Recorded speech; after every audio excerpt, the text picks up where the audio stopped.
ये कहानी है एक गरीब मोची की, जो एक छोटे से गांव में अपनी पत्नी के साथ रहता था। मोची के घर के हालात दिन पर दिन बिगड़ते जा रहे थे। घर में जो भी राशन था वो भी खत्म होता जा रहा था। ऐसे ही एक दिन मोची ने अपनी पत्नी से कहा, अब मुझे और यहाँ नहीं रहना। यहाँ ना तो कोई कमाई हो पा रही है और ना ही कोई काम मिलता है। अरे पड़ोस का गांव बहुत बड़ा है, अब मैं वहाँ जाकर अपना मोचीगिरी का काम करूँगा।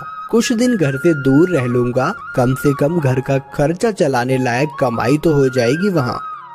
क्यों, वहाँ के लोगों के जूते चप्पल ज्यादा टूटे हैं क्या, जो आपको वहाँ जाकर ही मोचीगिरी करनी है? अरे अपनी जन्मभूमि में रहकर तो सिक्के कमाए नहीं जाते, पराए गांव जाकर कमाएंगे ये पैसे। अगले दिन सुबह सुबह मोची चुपचाप अपने जूते चप्पल ठीक करने का सामान उठाकर दूसरे गांव की ओर निकल पड़ा।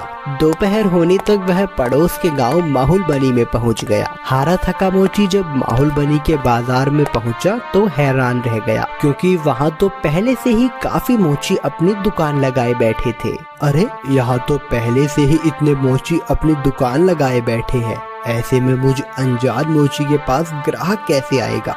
लगता है यहाँ से भी खाली हाथ ही जाना पड़ेगा मुझे। नहीं, खाली हाथ घर भी तो नहीं जा सकता। तभी मोची को ग्राहकों को अपने पास बुलाने की एक युक्ति सूझी। उसने अपनी दुकान लगाई और उस पर एक बोर्ड लगाकर बड़े बड़े शब्दों में लिख दिया, जूतों का अस्पताल। हमारे यहाँ जूतों का इलाज किया जाता है। नए जूते बनवा लो, नए जूते बनवा लो, या अपने पुराने जूते बिल्कुल नए जूतों की तरह बनवा लो। लोगों ने जब ये सब देखा तो उन्हें कुछ नया देखने को मिला। नए जूते बनवा लो, नए जूते बनवा लो, या अपने पुराने जूते बिल्कुल नए जूतों की तरह बनवा लो। जूतों का अस्पताल?